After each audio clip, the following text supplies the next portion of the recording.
verso 20, Romanos 6, 20. Porque quando éreis escravos do pecado, estáveis isentos em relação à justiça.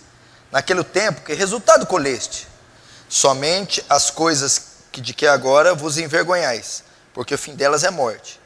Agora, porém, libertados do pecado, transformados em servos de Deus, tendes o vosso fruto para a santificação e por fim a vida eterna. Porque o salário do pecado é a morte, mas o dom gratuito de Deus é a vida eterna em Cristo Jesus, nosso Senhor. No mesmo capítulo 6, verso 14. Porque o pecado não terá domínio sobre vós, pois não estáis debaixo da lei, e sim da graça. O texto de Romanos está dizendo do efeito da justificação na vida de um cristão. Ele é perdoado do seu pecado, ele é considerado justo diante de Deus, e depois disso ocorrer, começa o processo de santificação nele, findando com a glorificação, que é o que nós lemos, a vida eterna. E o texto que eu li do 14 diz que o pecado não terá mais domínio sobre vós. Então é uma carta que está sendo dirigida para um povo cristão. Então esta declaração, ela não abrange todas as classes de pessoas. O pecado não terá mais domínio sobre vós, não foi dirigido para todos os seres humanos. É só para uma classe que esse versículo se cumpre. E qual classe que é? A igreja de Cristo em Roma, para os cristãos, para o povo de Deus, para os salvos. Para eles, Paulo dá essa declaração, escreve essa declaração, confortando-os, animando-os, motivando-os. Olha, vocês estão lutando contra o pecado? Sim. Vocês estão lutando para não cair? Sim, nós estamos lutando. Lutando para a sua santificação? Sim, nós estamos lutando. Vocês estão perdendo às vezes, não estão? Sim, nós estamos. Vocês estão caindo às vezes, não estão? Sim, nós estamos. Vocês levantam às vezes? Levantamos. Depois caem de novo, não caem? Caímos. Vocês se deparam com o pecado todo dia, não se deparam? Nos deparamos. É triste? É muito triste, Paulo. Dói? É muito dolorido. Mas eu vou dizer alguma coisa para vocês. Ele não terá mais domínio sobre vós. Talvez você esteja aqui e você é um crente sincero, piedoso, verdadeiro. Você já teve manifestações autênticas da sua conversão, ok? Você deve se lembrar a primeira vez que você foi evangelizado. Você deve se lembrar o dia da sua conversão, aquele dia que o evangelho alcançou você, que a graça alcançou você. Você se quebrantou, se arrependeu dos seus pecados e aquele dia você se converteu. Mas passado algum tempo, o evangelho lhe fez algumas promessas concernentes ao seu pecado. E você viu que após a sua conversão, essas promessas não se cumpriram como você esperava, com relação a esse texto. O que eu estou dizendo? Quando você se converteu, o que eu quero dizer? Você esperava viver livre de alguns pecados. Esperava ser liberto de alguns pecados. Esperava vencer os desejos da carne. E você viu, até que num primeiro momento você conseguiu dominá-los. Você até imaginou que eles tivessem vencido eles. Mas depois de algum tempo, eles vieram à tona. E você continuou pecando. E aí, então você se deu conta que aquele pecado era comum na sua vida, como era antes da conversão, correto? Mas depois que eu vim para Jesus, eu continuo com a mesma prática, colocando em dúvida a sua conversão. Você talvez duvida da sua conversão por conta daquela prática. E qual prática que eu quero ser mais específico hoje? Imoralidade sexual. fornicação, adultério, pornografia, masturbação, cobiça. Pastor, por que o senhor vai tratar um tema desse hoje? Porque eu acredito que 100% de todos os cristãos sofrem ataques nessa área. Ou estão sofrendo por conta de não saberem lidar com isso. Hoje não é mais o maior índice de pessoas afetadas pela imoralidade ou pela depravação sexual, não é mais os homens. Hoje nós temos o equilíbrio. Tanto homens como mulheres de qualquer idade sofrem também com tentações na sua área sexual. E é triste saber que isso existe, mas isso existe. Há pessoas dentro da igreja que professam a fé que lutam com o homossexualismo. Desejo pelo sexo oposto.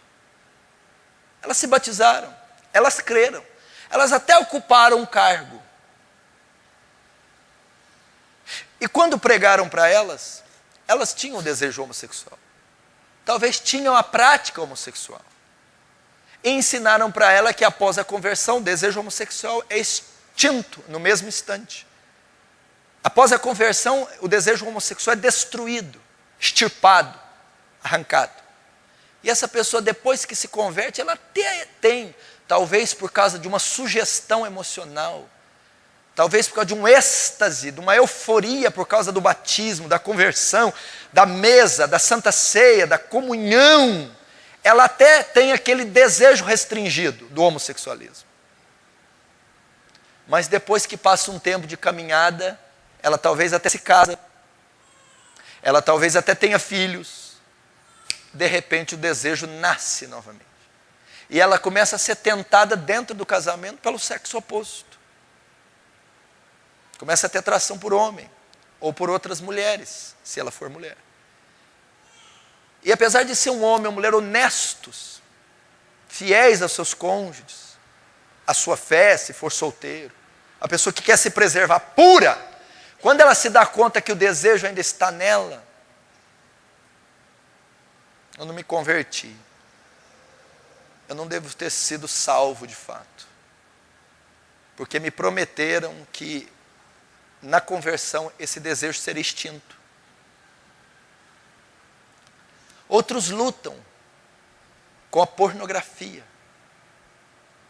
o desejo compulsivo pelo prazer ilícito, pornografia, cobiça, desejos sensuais que acumulam na mente pensamentos imorais.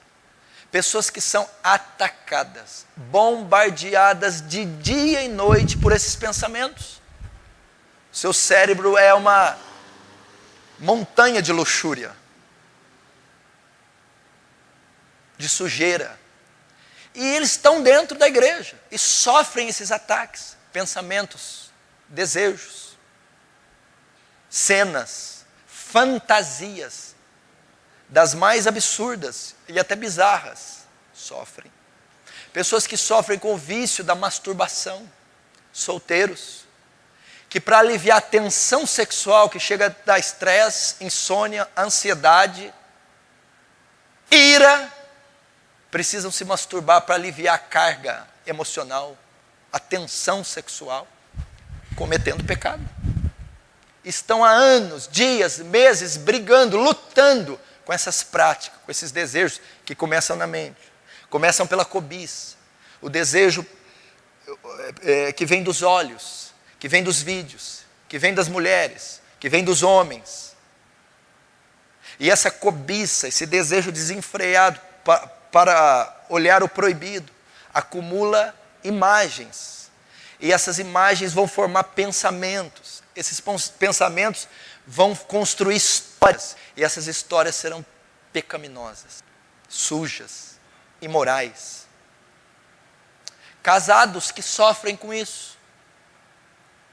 Homens que não se satisfazem sexualmente com as suas esposas e se masturbam e têm que aliviar a tensão sexual fora do ato conjugal. Ou lutam com isso, que são tentados. Mulheres. Eu aconselho pessoas. Eu aconselho tanto homem quanto mulheres. E tem um grande número de mulheres que sofre também com cobiça, com pensamentos, com práticas imorais, com masturbação. Isso ocorre, existe. E talvez você está aqui é vítima de tudo isso. Talvez você tenha 15 anos, é homem. Talvez você tenha 13, é menina. Talvez você tenha 40, é homem. Talvez você tenha 60, é mulher. Talvez você tenha 50, 35, 20, 12. Talvez você se converteu um mês. Talvez se converteu a 20. Talvez você não se converteu. Mas o fato é que nós estamos sendo bombardeados por isso diariamente. A lascívia, a concupiscência dos olhos, a concupiscência da carne, o desejo pelo proibido, pelo ilícito. E talvez, por conta do bombardeio que você está sofrendo, seja pensamento, seja desejo, seja até o ato, que muitas vezes um bombardeio te leva à queda. A queda é o ato consumado. É o ato consumado, é você aliviar a tensão sexual de maneira ilícita, pecaminosa, suja. Isso te leva a pôr em xeque a sua conversão. Te faz sentir um monstro, uma criatura imunda, uma criatura suja, uma criatura não amada, uma criatura indigna, uma criatura que não tem paz. Se tem uma área que isso afeta, principalmente a imoralidade sexual, todos os pecados de algum modo nos afetam. Mas a imoralidade sexual e todos esses tentáculos dela, se tem algo que afeta, que nos perturba, é que tira a nossa paz. É um conflito interno tão denso, tão intenso, tão devastador, que só quem passa para falar. Traz perturbação, traz desespero, traz desânimo, traz descrédito, tira a paz, tira o sono, tira a alegria, tira o prazer cristão, tira o vigor cristão, tira a força cristã. Por quê? Porque os pecados de imoralidade estão na lista dos pecados que mais trazem culpa, acusação, julgo, fardo. E alguém culpado não tem paz. Alguém que sente acusado não tem paz. Não tem confiança. Não tem segurança. Não consegue dormir bem. Não consegue desfrutar da graça de Deus, do amor de Deus, do santo evangelho.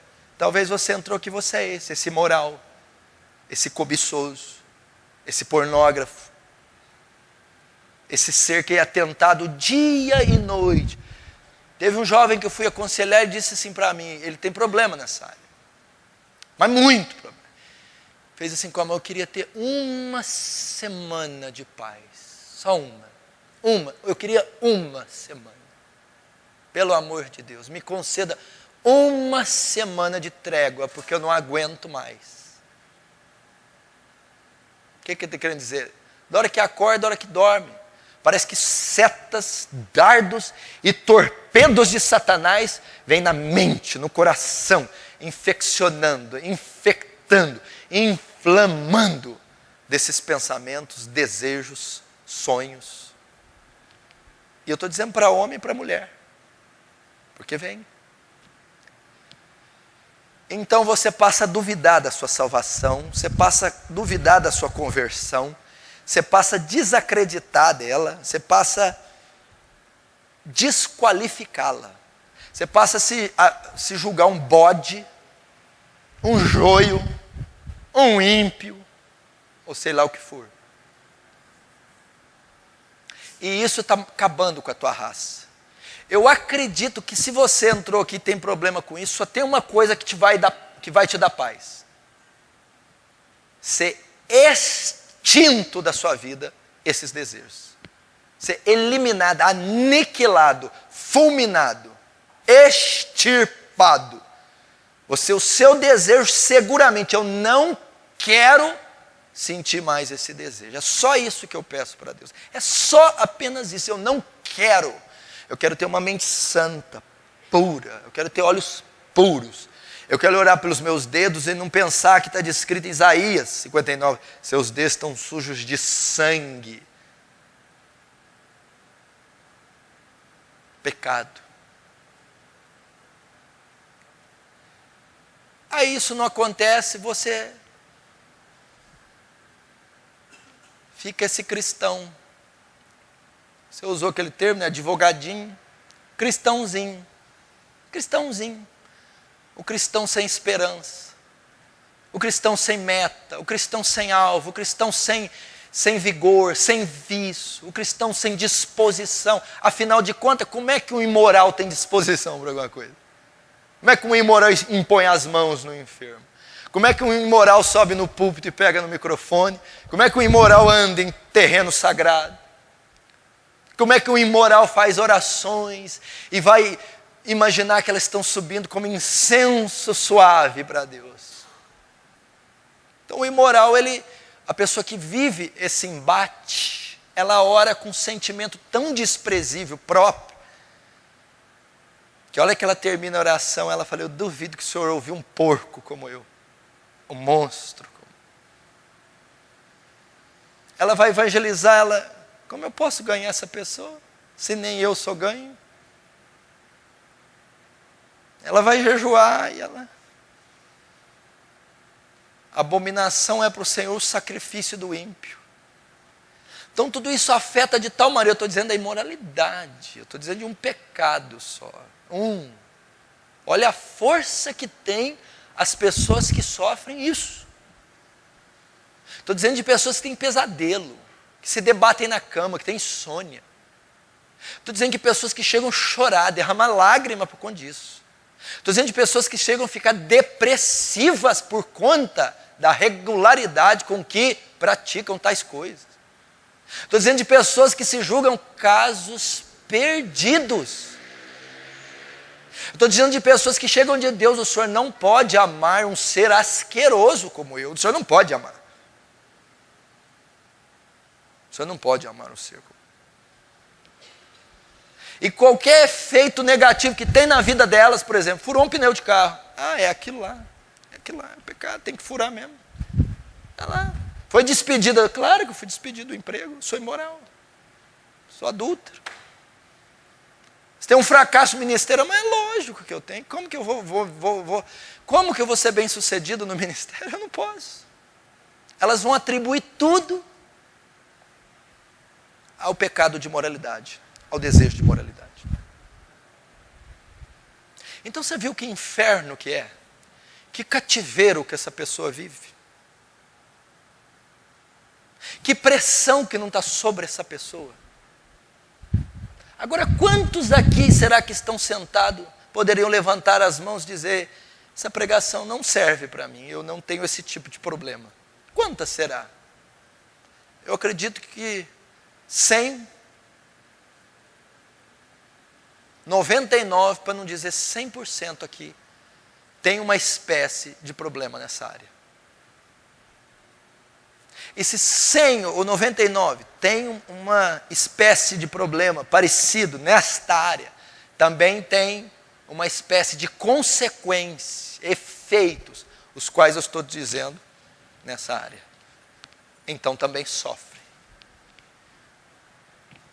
Pessoas que falam, se Jesus voltar agora, eu nesse estado, eu não vou subir. Como que eu vou subir? Pessoas que ficam pensando assim, eu tenho esse problema faz 5 anos. E eu imaginava que Jesus fosse voltar daquela época, e até ele voltar eu já teria me livrado, me santificado. 5 anos atrás. Passou 5 anos, não aconteceu nada, eu estou com o mesmo nível, o mesmo teor de moralidade, eu já não acredito que eu possa mais ser salvo. Eu pensei que com o passar dos anos eu ia me livrar. E ao me livrar, eu iria me considerar salvo. Rapaz, eu não me livrei. 5 anos depois de tomar ceia, ministrar, pregar, fazer, ter experiências aqui, acolá e passar, eu continuo com esses desejos. Eu não posso ser salvo. Já está esgotado, eu estou achando que vai chegar o dia da grande tribulação, da volta de Jesus, e eu vou continuar desse jeito. Jejum após jejum, fracassado. Oração após oração, fracassado.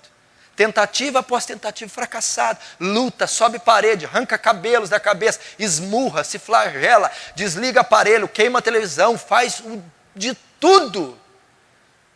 Aí sabe o que vai entrar? A última etapa. Jogar a toalha. Eu não venço. Eu não sei. Então esse é o sentimento que rege muitos corações.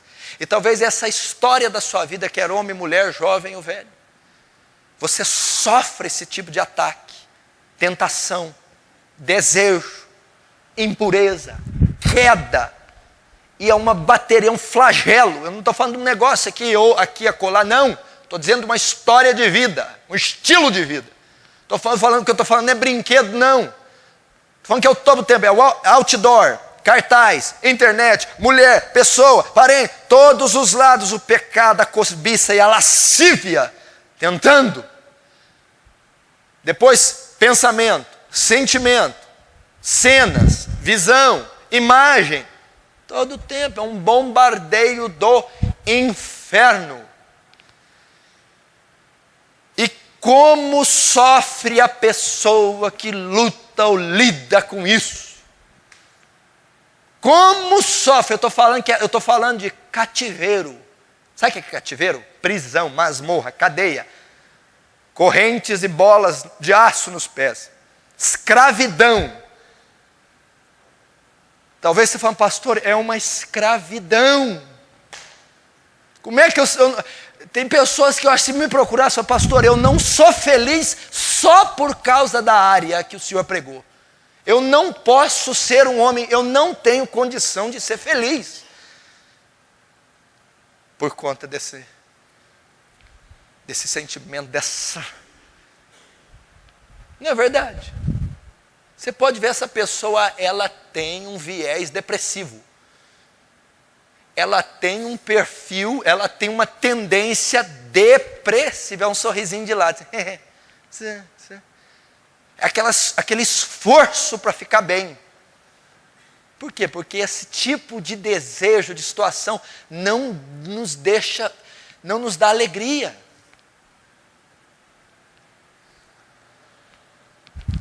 Não nos dá alegria.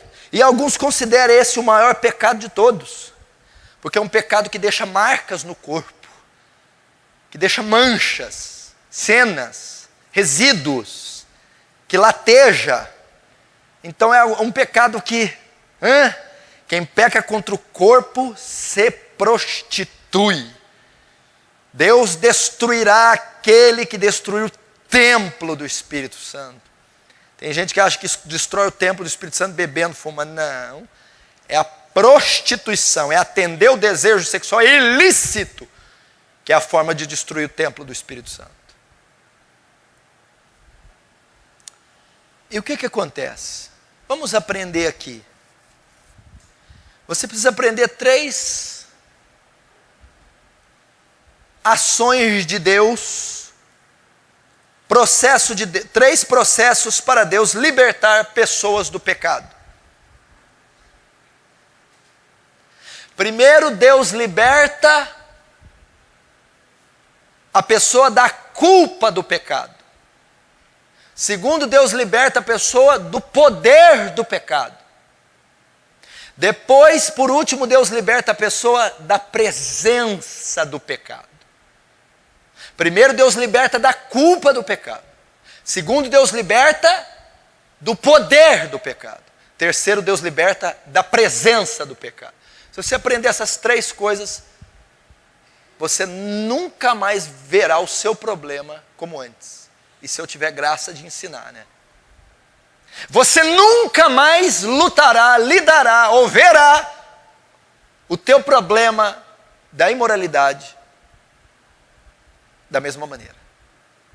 Então, há 3 processos para Deus libertar pessoas do pecado.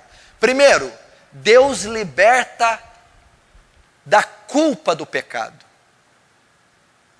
O que é Deus libertar da culpa do pecado? É o processo que é chamado de justificação. O que é isso? É aquele tempo que você se converte. É o período que você aceita Jesus, que você ouve o Evangelho, que você professa fé simples em Deus, que você se arrepende dos seus pecados.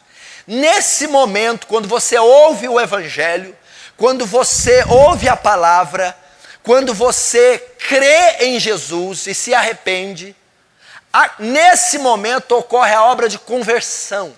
É a obra que vocês o tempo que você está vindo para o Evangelho. A graça te atrai e quando você crê e se arrepende, você é justificado. Deus vai tratar com a culpa do pecado. O que é justificação? Justificação é um termo judicial, forense. É um ato legal. É Deus tirando de você a culpa do pecado. Quando você crê, Deus perdoa todos os seus pecados e Ele te considera justo diante dEle pelo mérito de Cristo. Então a culpa do pecado é tirada de você. É um ato único e é um ato consumado. Você não é justificado todo dia, você é justificado uma vez só, quando Ele leva o seu pecado no momento que você crê. Então a culpa é tirada. O que é a culpa? O pecado que te condenaria, ao crer e ser justificado, não pode te condenar mais. Você está justificado. Você não tem mais a culpa desse pecado. Justificado significa o quê? Aquele pecado, delitos, crimes, que você cometeu contra a lei.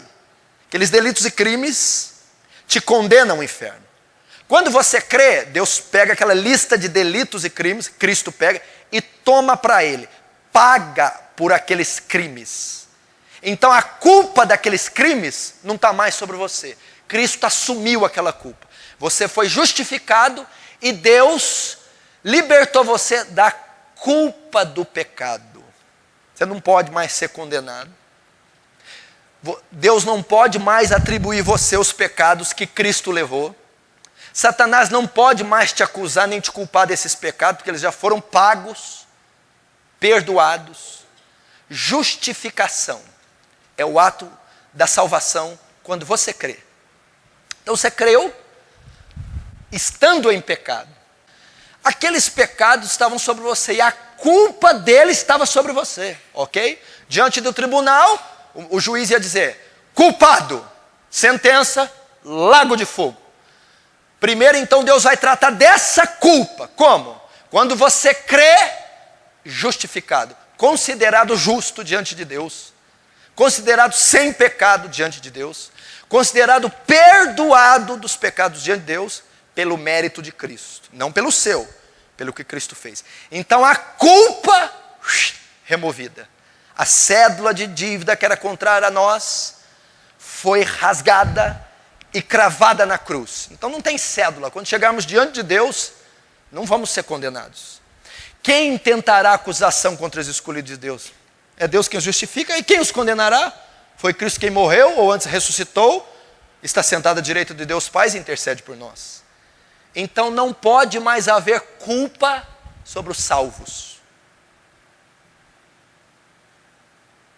É uma doutrina que chama imputação. Olha que coisa linda, vamos entrar um pouquinho nela. Vamos entrar na doutrina da imputação. Quando você crê, para que você não seja condenado, o seu pecado não pode estar sobre você, correto? Se o seu pecado está sobre você, você é culpado. Se você é culpado, tem que ser condenado. Quando você crê, Deus imputa o seu pecado em Cristo. Ele tira o pecado de você, não a prática, mas ele tira a culpa daquele pecado, o preço daquele pecado, a sentença. E ele imputa sobre Cristo. Então ele remove de você a culpa pelo pecado e lança em Cristo. Imputação. Então quando Deus vai condenar você, Ele não pode mais condenar, porque o seu pecado foi lançado em Cristo. Quando Ele olha para você, você está justo, sua dívida paga, você está quitado. Ele não pode mais te culpar, você não pode mais ir para o inferno, você não pode mais ser condenado. A culpa foi tirada, foi lançada em Cristo. Por isso que na cruz, Deus mata Cristo, despeja a ira sobre Ele. Por quê? Porque para não condenar você, Deus condenou o Filho. Porque o pecado que te condenava foi imputado em Cristo. Então Deus despeja a ira em Cristo e não em você. Porque Ele não pode mais te condenar, não pode mais te mandar para o inferno, não pode mais te culpar. Porque quando você creu, Ele imputou o pecado, o seu pecado em Cristo. Só que isso não é suficiente para você ir para o céu. Sabia? Olha, como assim? Não, no máximo te livraria do inferno. Você não tem pecado. Você foi perdoado porque o seu pecado foi lançado em Cristo. Mas para o céu você não pode ir, porque não tem mérito para você ir. A doutrina da imputação tem que continuar. Como que você vai para o céu? Enquanto que o seu pecado é imputado sobre Cristo, a justiça de Cristo é imputada sobre você. A fiança que está na conta de Cristo, para você sair para o céu, Cristo transfere para a conta dele. Então a justiça, o mérito, as qualidades, virtudes de Cristo é imputada diante de você. E quando Ele imputa a justiça dele sobre você, Deus olha para você como justo. Pode vir para o céu. É assim que alguém é salvo. É assim que alguém é perdoado. Então Ele remove a culpa. Você creu? Não tem mais culpa sobre você. Você se arrependeu? Não tem mais culpa sobre você. Você se converteu de verdade? Sua culpa foi lançada sobre Cristo. Sua dívida sobre Cristo. Hoje você é considerado justo. Ok? Então primeiro Deus trata com a culpa do pecado. Segundo, Deus agora vai lidar com o poder do pecado. Vai libertar da culpa, agora do poder. Aí você fala, foi muito bonita a sua retórica, pastor, muito joia. Mas daqui meia hora eu estou na frente do computador e o diabo está lá dançando de cinta liga na minha frente. Por causa do que o senhor falou, eu não deixo de ser tentado, pastor. Tá, eu sei, então eu não sei. Ele levou a culpa, eu não tenho mais culpa, ele me salvou, eu vou para o céu. Mas e aí como é que o senhor faz com a lascívia que está todo dia? Você vai entender, é nesse tópico, presta atenção. Agora Deus vai lidar com o poder do pecado. É o processo que nós chamamos de santificação. É um ato que ocorre logo após a justificação. Quando o homem crê, a culpa é tirada. Ele é perdoado, considerado justo, salvo. Depois que ele é justificado, agora ele vai ser santificado. Deus libera da graça, do Espírito Santo, para purificar aquele homem. Santificar aquele homem. Santificar significa separação. Purificação. Agora, você vai entender. Começa esse processo na vida do homem. E esse processo, o que você entende? Parar de se masturbar.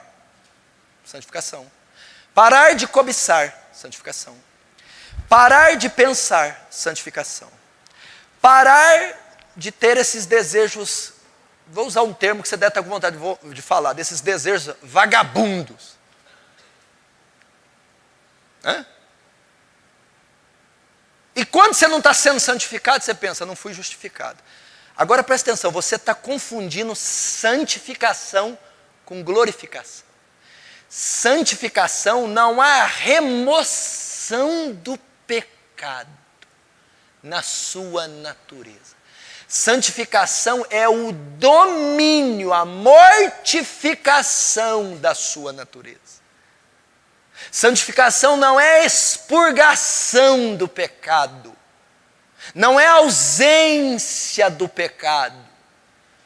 Santificação não é a vitória completa sobre o pecado, é o domínio sobre a natureza que deseja pecar.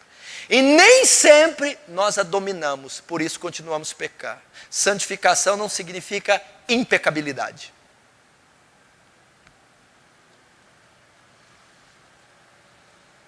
E vocês confundem santificação com impecabilidade, perfeição, pureza total e absoluta. Isso é glorificação. A glorificação é a extinção total do pecado, e alguns querem ter ela na santificação. O que ocorre? Por que muitas pessoas são frustradas? Realmente, muitos casos de homossexuais se convertem, no ato de conversão, são livres do desejo pelo mesmo sexo. Realmente, prostitutas, na sua conversão, no ato de justificação, são completamente santificadas, extintas.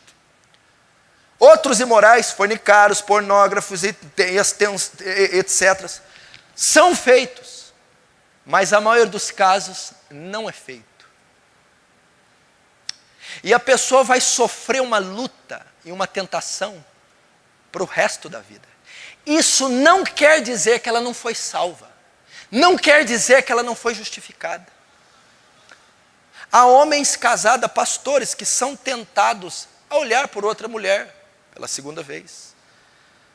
Há homens santos, piedosos, puros, que são tentados a ter pensamentos imorais com mulheres. Há homens santos, probos, casados, que são tentados a ter pensamentos ilícitos de atos sexuais com outras mulheres. E tem que reprimir esses desejos, lutar com esses desejos.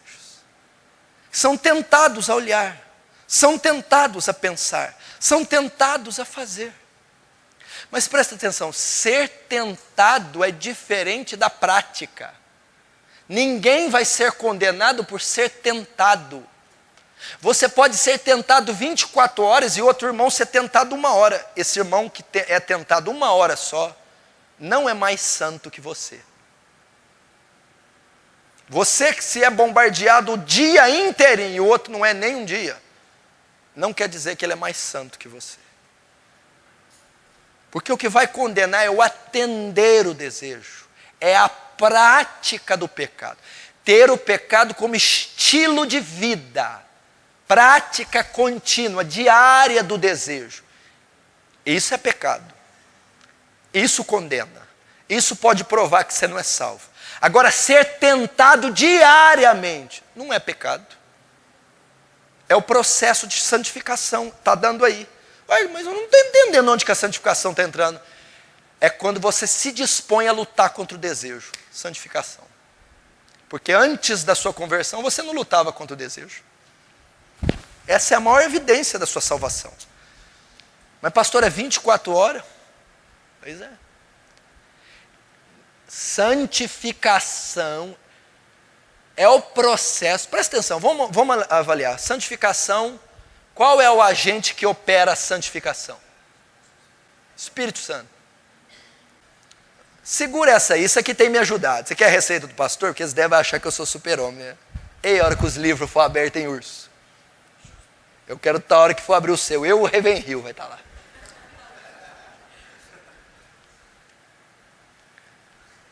O que quer ver aí? Abre desse menino aí. Pode abrir o livro desse menino aí. Qual que é o agente? O Espírito Santo. Sabe o que é a santificação? Tem mais ou menos 9 frutos do Espírito Santo em Gálatas 5. Ok? Um dos frutos do Espírito Santo chama domínio próprio. Ele está totalmente ligado com a santificação. É a capacidade que o Espírito Santo concede ao homem de exercer autodomínio. Quando as pessoas leem aqui lá e interpretam equivocamente ou limitadamente, elas entendem que é um fruto usado para conter os meus surtos de ira. Não. O fruto do Espírito Santo, chamado Domínio próprio é a capacidade de dominar suas faculdades, seus desejos, seu velho homem. Ele é um agente na obra da santificação. E como eu consigo utilizar esse agente para eu mortificar aquilo que não vai ser expurgado, vai ser mortificado? Vou dar um exemplo. Homem tem desejo ilícito por mulher. Quando é que homem vai deixar de desejar mulher? Nunca. Mas nunca. Entendeu? Agora o que é a santificação? Deus dá a condição de mortificar aquele desejo e não atender. O dia que aquele desejo sair, ou não é homem, eu não sei o que aconteceu. Eu estou falando sério, é porque tem gente que tem uma mística. Pastor Paulo, quando eu converter, for batizado no Espírito Santo com línguas estranhas, eu não vou sentir mais desejo por ninguém. Então você fez lobotomia, filho. Arrancou o cérebro. Sabe, pastor Paulo, eu sonho com um dia que eu vou ficar diante de uma mulher, não vou sentir nada. Então, filho, desviou da masculinidade. Tem gente que pensa aí, por isso que é frustrado. Eu achei que eu ia ser o super-homem. Não existe. Se você é homem, está sentindo desejo por mulher, graças a Deus. Ser santo não é perder o desejo. Ser santo, guarda aí, é dominar o desejo. Ser santo não é extirpar o desejo, é dominar o desejo. Porque se Deus tirar o desejo, você perde a característica imagem e semelhança de Deus. Você passa a ser um boneco, animal. Tem que ter suas faculdades completas, dominadas pelo Espírito Santo. Santificação. Agora, o que ocorre na santificação? Ela não é perfeita. Pode estudar, isso é teologia. Ela é incompleta e ela é imperfeita. Eu vou cair. O apóstolo Paulo, que a santidade dele, você não vai alcançar o micróbio do pé. O apóstolo Paulo. Entendeu? O bem que eu quero fazer, eu não faço. E o mal que eu não quero, me pego fazendo, vira e mexe. Paulo. Então ele está dizendo que a obra da santificação ocorria nele, mas não era perfeita nem completa. Nossa, isso não dá paz? Isso dá paz. Então eu sou tentado, bombardeado o dia todo, mas Deus me dá condição para não atender o desejo. Santificação é isso. Agora, como que eu sei que o processo de santificação está ocorrendo em mim? Porque agora eu restringo, eu luto, eu combato para mortificar aquele desejo mediante o Espírito Santo ao fruto chamado domínio próprio. Aí o que acontece? De vez em quando eu caio, de vez em quando eu falho, de vez em quando eu erro. Isso não quer dizer que eu não sou salvo, que eu não fui justificado, que Deus não me ama, porque a santificação é imperfeita. Ela não significa impecabilidade. Ela não significa pureza completa e total. Se você está vivendo esse quadro, meu irmão, não deixa Satanás te acusar. Deus ama você. Você é um crente fiel, honesto, puro. Você está lutando contra isso. Meios da graça na santificação. Porque a santificação não é um processo exclusivo e único do Espírito Santo. O homem participa. Aí você pode ajudar. Aí você pode ajudar nesse processo. Para que você tenha mais vitórias na mortificação. Para que você tenha mais vitórias contra os desejos que não deixarão de vir e nem você deixará de ter. Oração, jejum, meditação, estudo, leitura da palavra. Use os meios da graça na santificação. Não conheço artifício mais santificador para um homem do que a oração. Não conheço, desconheço. Não conheço. Não conheço artifício que mais ative o fruto do Espírito, domínio próprio, do que a oração. Não conheço maior poder condicionado, que nos capacite a vencer tentações, desejos, cobiça, lascívia, do que oração. A oração é o fator mais importante na santificação. Eu estava dizendo para um menino esses dias, para um dos jovens, só existe um ser na história que tem esse atributo, santidade. Animal não é santo, árvore não é santo, peixe não é santo. Não existe. Ser santo significa uma classe distinta, una. Só tem um ser que é santo, Deus. Então só tem uma maneira de outras coisas se tornarem santas: comunicarem com Deus, comungarem com Deus. E como que Deus faz isso? Oração. Quantas pessoas já levantaram os joelhos depois de um período de 30, 40, 1 hora e meia, 2 de oração, sentindo puras, perdoadas, lavadas, limpas? Porque a oração tem esse poder expurgador, santificador, que robustece os frutos do Espírito e faz você, não vos veio tentação maior que possa suportar, junta com ela o escape. A palavra santifica, pastor? Ele diz assim: vós já estáis lavados pela palavra que vos tenho dito. Santifica-os na tua verdade, a tua palavra é a verdade. Tem dias que você está lendo o trecho das Escrituras que arde teu peito, te causa temor, repulsa do pecado e te fortalece para ter nojo do pecado na leitura. De repente você comete um pecado, comete alguns pecados e começa a ler, e vai te dando uma ira contra o pecado, uma força contra o pecado, uma repulsa pela leitura. E consequentemente uma força para evitar o próximo ataque. Leitura. E jejum é o que complementa os três. Jejum é a mortificação física da carne. É a abstenção de um alimento para se dedicar à oração. É o momento que você tem comunhão plena com Deus, se santifica, eleva a sua espiritualidade. Isso é fantástico.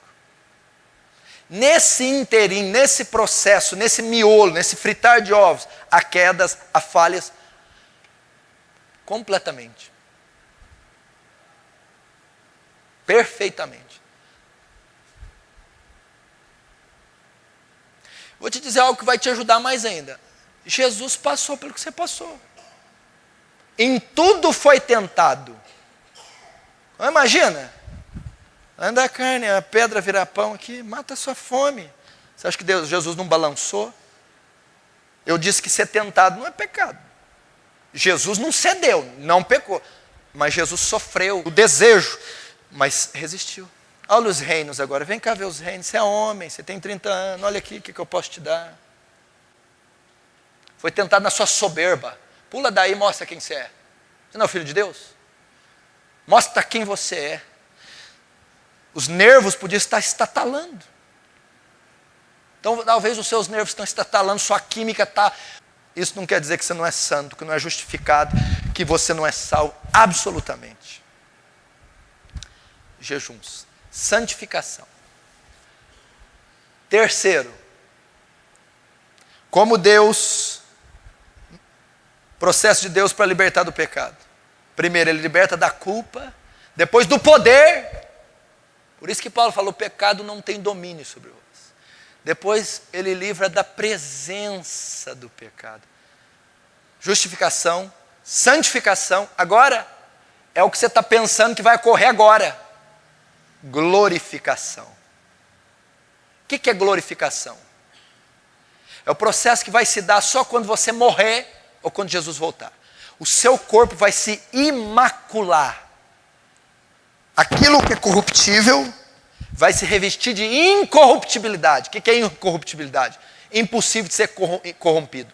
Impecável, não pode pecar mais. E aquilo que é mortal se revestirá da imortalidade. Nesse momento Deus trata com a exclusão do pecado. Glorificação é a ausência total do pecado, que vai se dar na sua ressurreição, se você morrer, ou na volta de Jesus. Aí sim você está livre do pecado. Você nunca mais vai ter um desejo no olho, na mente, no corpo. Nunca mais vai falar, não só a lascívia, esses pecados, nem um outro. Deus vai trabalhar com a remoção, a ausência do pecado. Você quer a ausência do pecado, mas você não está glorificado ainda. Ah, então o fato de eu não ter a ausência dele ainda não quer dizer que eu sou um porco, imundo, endemoniado? Não. Não.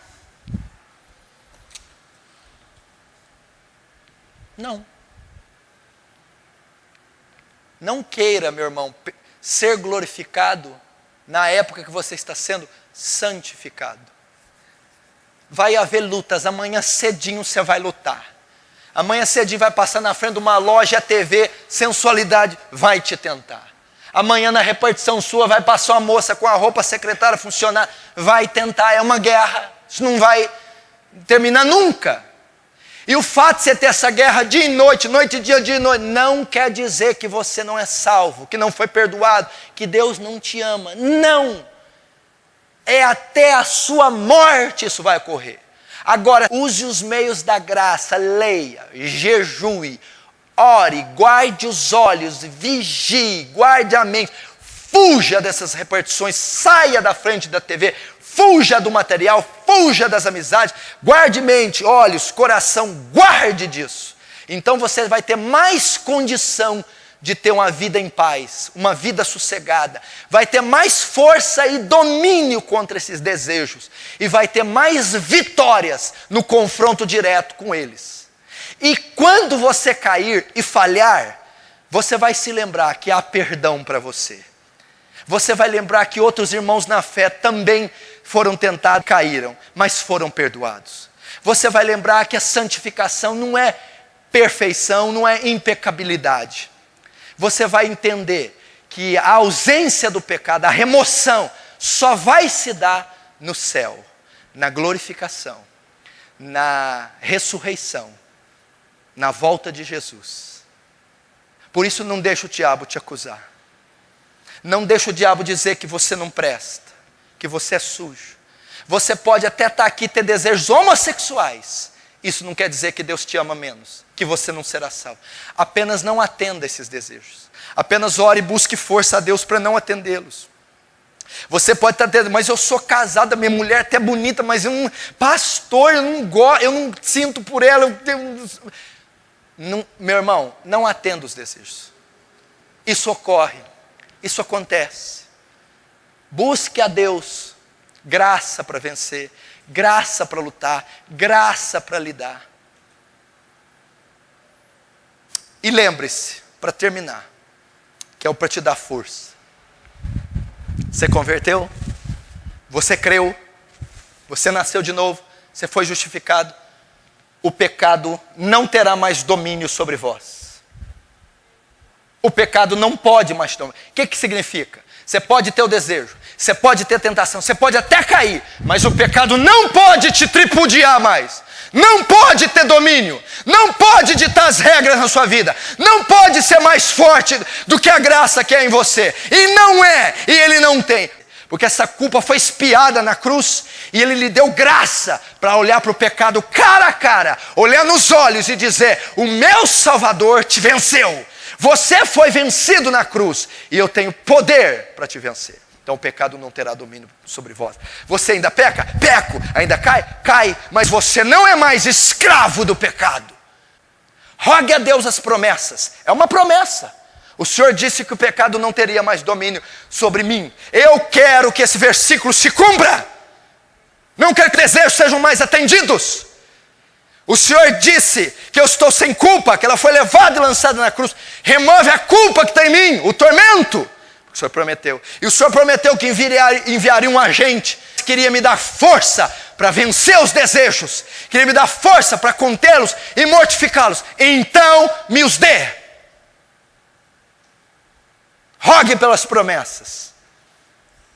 E descanse na graça de Deus, meu irmão. Quando você cair, quando você falhar, e você que está sendo tentado, às vezes vamos enfrentar períodos assim, de meses, semanas, ou algum ano, mas logo, logo Deus nos concede refrigério, força, depois vem de novo, e assim será sucessivamente.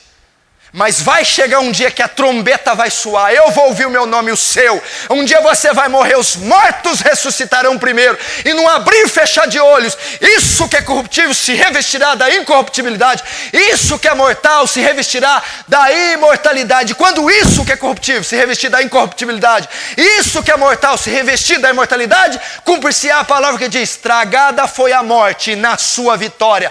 Onde está a morte, a tua vitória? Onde está o pecado, o teu aguilhão? Ora, o aguilhão da morte é o pecado, e a força do pecado é a lei.